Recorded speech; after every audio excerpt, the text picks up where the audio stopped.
friends, welcome back to our home, and I'm going to share a Christmas tree, but I wanted to show you my new little find I got this weekend at a Goodwill. It's the largest Goodwill in North Carolina, so in Rockingham. So we went there and I found him, and super clean Goodwill, great prices, plenty of space. I even has a coffee shop inside, and I wanted to share with you our Christmas tree. So here's the tree all decorated, and I'm going to walk closer to some of the ornaments to kind of just share a little bit of the history and why they mean something to us. That one actually, because we have Tier 1 in here in North Carolina, it's upside down, but I made that ornament. It's full of some sand and seashells and pine cone, because that's what North Carolina is, beaches and mountains. I got this angel because it reminded me of my mother. She always liked little porcelain dolls. We'll just start with this side. That'll work. This is a little bird cage with a bird. I got it because it reminded me of the song, I don't know if you've ever heard of it. I think it's The Gift of Maria, about a girl that sings a beautiful song, and I don't know, I can't remember it, but I just loved it. There, of course, is my Harry Potter ornament. Has all of them on it in Hogwarts. It's one of the heavier ornaments. I have to be careful where I hang it. And just some different baubles. Some of them don't always mean something. Like I have this one. It's created on Shutterfly. I try and do one of those each year to kind of encapsulate our year.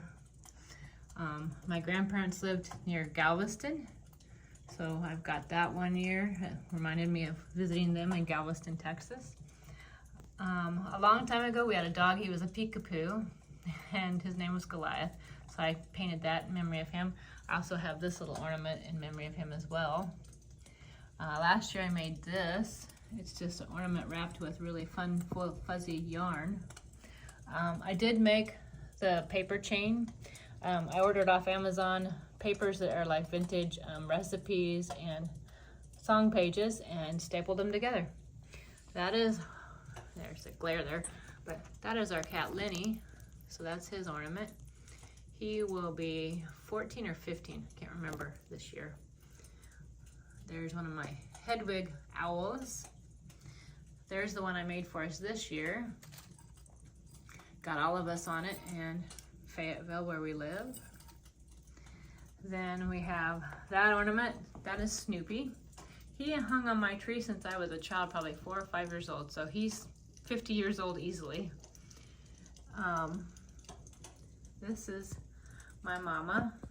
I lost her in 2012, so, and she loved Christmas, so this was just a way to include her in Christmas, I guess you could say. That was one of my favorite pictures of her. She was, the full picture, she was sitting on the front porch steps with a book and an iced tea, which is the way I saw her a lot of times, always reading, drinking tea. Then this down here, this ornament was made by my brother a long time ago, and well, they called it shop or industrial arts. I'm not sure what they call it now. Then this little guy we got at the Christmas market in Chicago, because my brother lives there now, so we visited him, and also got this one there. Then my husband served in the Navy, so that represents his service, 10 years. Found this one, and I just love how it talks about, for unto you is born this day in the city of David a Savior, which is Christ the Lord. Luke 2:11, which is the whole meaning of Christmas for us, is that Jesus came to save us. And this ornament, my mom used to make beaded ornaments all the time. She made many of them just absolutely gorgeous. So my dad allowed us to have a few of them. I don't remember, I know she made some that were more elaborate, but for some reason we can't find those. This one's a chocolate chip cookie, because I love to bake and I love chocolate, so that's good. There's another one for the Christmas market in Chicago. Lexi, get down. She's crawling on my manger. The cats think it's a condo for them. Then here we have, that was our wedding day. The year we got married in 2020. I made this one this year out of seashells to represent the beaches of North Carolina. There's the wise men.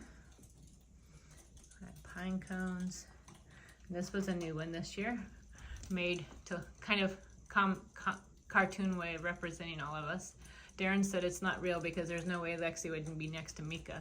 But I'm like, well, but they wouldn't allow me to put Lexi on this side next to Lenny. So there you go. And then this is, get rid of the glare there, Mika's, or Lexi's picture.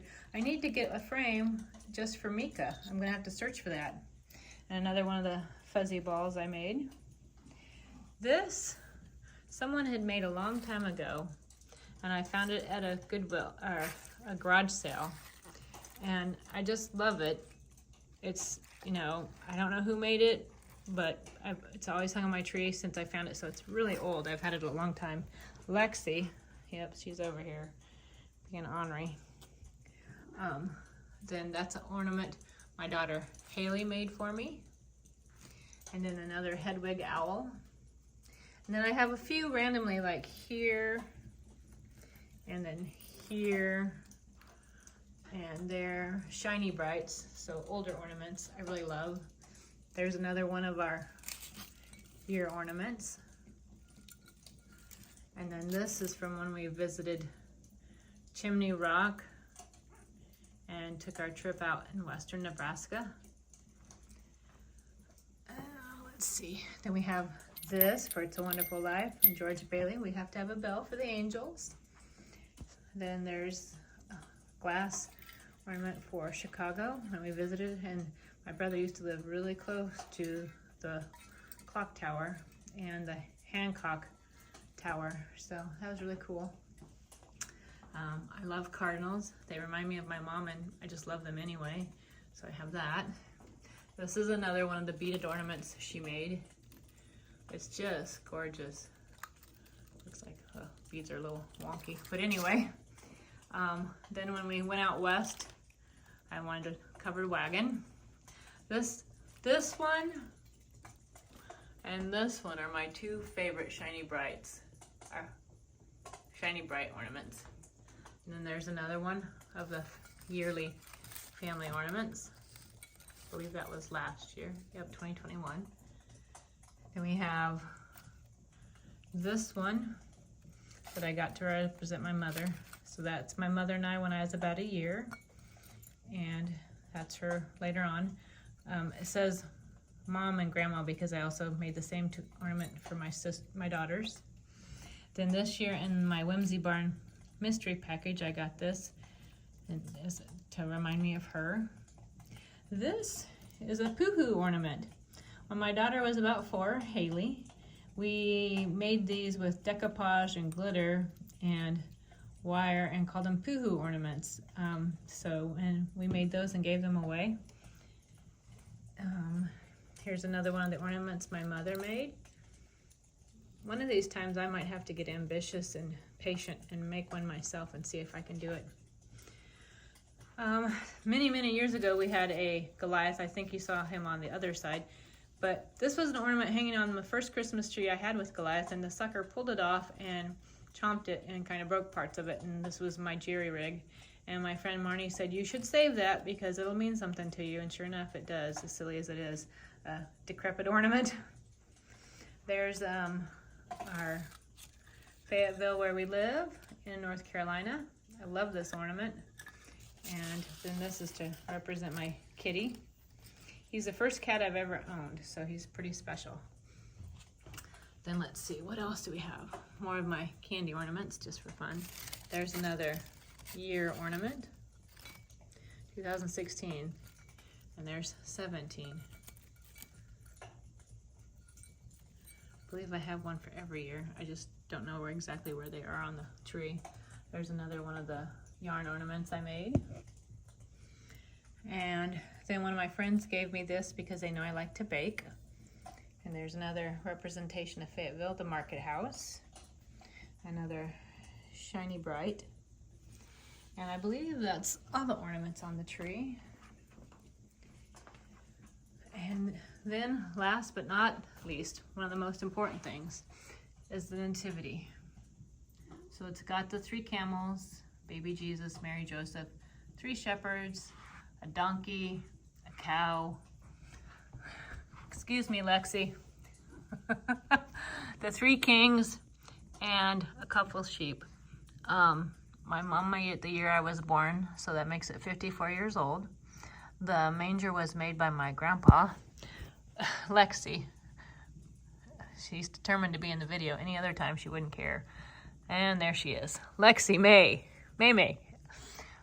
There's baby Jesus. Some of them sadly have gotten chipped and broke. He lost his ears. I pretend that is Joshua, the crippled lamb, from the book of the same title by Max Lucado. And yeah, no matter how much it's broken or chipped, it still matters to me. One of the wise men, when we moved here, was really broken. My husband helped me glue it back together. It's not perfect, but they're still all there, and that's what matters to me. So yeah, and the cats like to lay in there and lay on it when they can, the goofballs, or under the tree. Right now we don't have any gifts, so they lay there. But so there you go. That is our Christmas tree for 2022. I thank you for joining me, and I hope you have a Merry Christmas. There'll be more Christmas stories coming if you join me to hear me read my books. And I hope you have a wonderful and safe Christmas.